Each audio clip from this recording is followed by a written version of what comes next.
PCS धर्मांतर प्रकरणातील आरोपी निदा खानला अटक. छत्रपती संभाजीनगरमधून नाशिक पोलिसांनी घेतलं ताब्यात. आज कोर्टात हजर करण्याची शक्यता. अटकपूर्व जामिनासाठी निदा खानचे प्रयत्न सुरू होते. 2029ला देखील सुनेत्रा पवार बारामतीतून निवडणूक लढवतील. सुनेत्रा पवार यांनी मुख्यमंत्री व्हावं अशी बारामतीकरांची इच्छा. जय पवार यांचं वक्तव्य.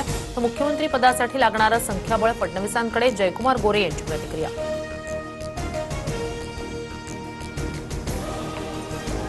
तामिळनाडूत सत्ता स्थापनेसंदर्भात विजय थलपती यांच्याकडून पुन्हा राज्यपालांची भेट.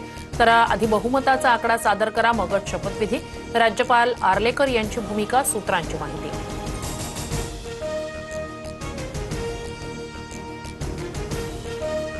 पश्चिम बंगालमधील ममता बॅनर्जींचं सरकार बरखास्त. राज्यपाल RN रवी यांचे लेखी आदेश. ममता सरकारचा आज कार्यकाळ संपल्यानं निर्णय. ममता बॅनर्जी यांनी राजीनामा देण्यास दिला होता नकार.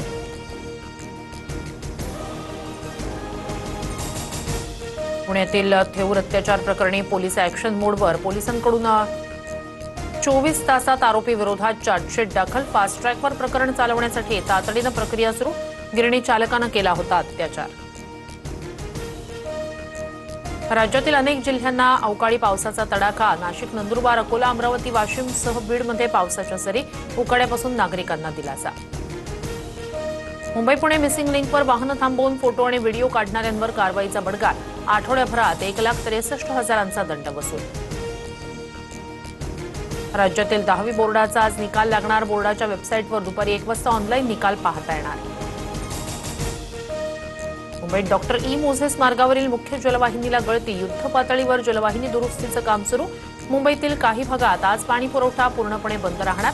नागरिकांना पाणी जपून वापरण्याचं आवाहन.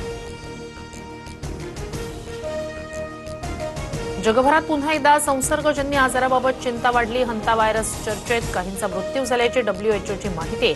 उंदरांसारख्या प्राण्यांमुळे हंता व्हायरस पसरत असल्याची माहिती.